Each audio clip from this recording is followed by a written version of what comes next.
हाय सांग मैंने आज गोटे नुआ ब्लॉग को आपण स्वागत। तो आज ब्लॉग टी मोर गाड़ी ही आरंभ करी कारण ना एबर टाइम 2टा खंड बाजी मात्र आमे बाहर सबू जगन्नाथ धाम पुरी को जगह दर्शन पाई पंचुकरे। तो चलन देखा आगे कौन केमती हो दर्शन। एबे आमे आसी पहुँची गलु बाटमंगला माँ पाखरे आमे सब आसी पहुँची गलु पुरी रे। देख आम सब पुचु ए देखा पुचु को पुचु कुआडे आइछु पुरी गाड़ी एबे आमे जाउछु मंदिर को दर्शन करिबा पाई। कार्तिक मासरे जो भीड़ आमे आसी ठिया हो गले सब लाइट में कौन कर दर्शन कर सारिबा परे आमे पळे आसिलु बाहर को बाहर आसी एठी टिके फटो फटो उठा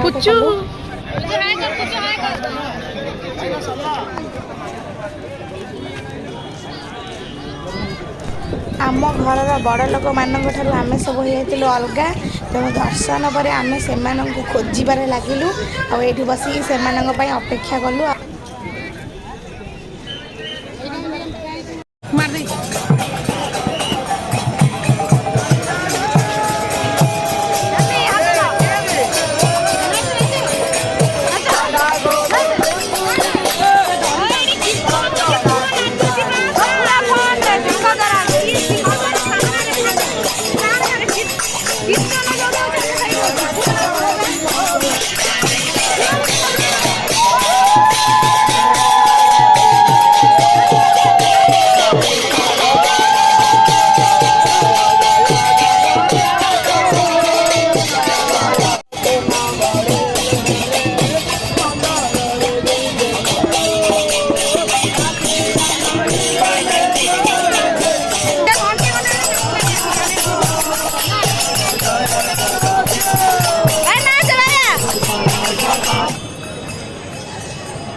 दर्शन कर सारी आमे आसिकी पहुँचलु टे सकाळ ब्रेकफास्ट करने।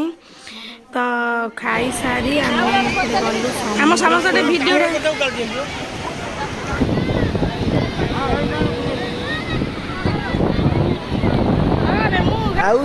समुद्र कूल बुलाबुली देखते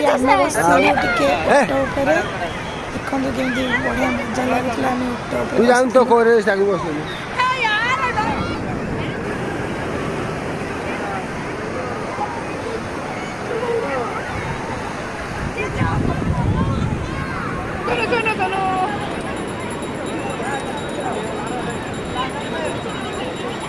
आसी गले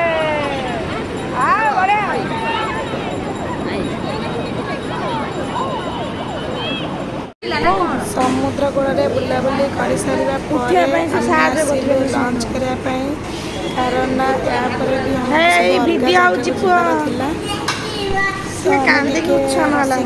शीघ्र लंच करदेलु।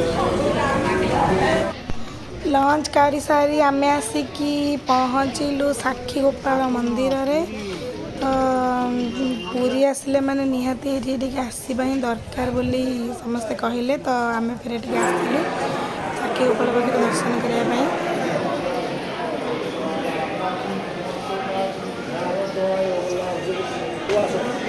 साक्षी गोपाल दर्शन कर सारी आम आसलु धबलेश्वर मंदिर जेहेतु आज बड़ ओषा पूर्व दिनटा। तो बहुत भीड़ ही लोक पूरा थे आम आसी आम पूरा हालिया भी हो जाइलु पूरा बुली बुलिकी।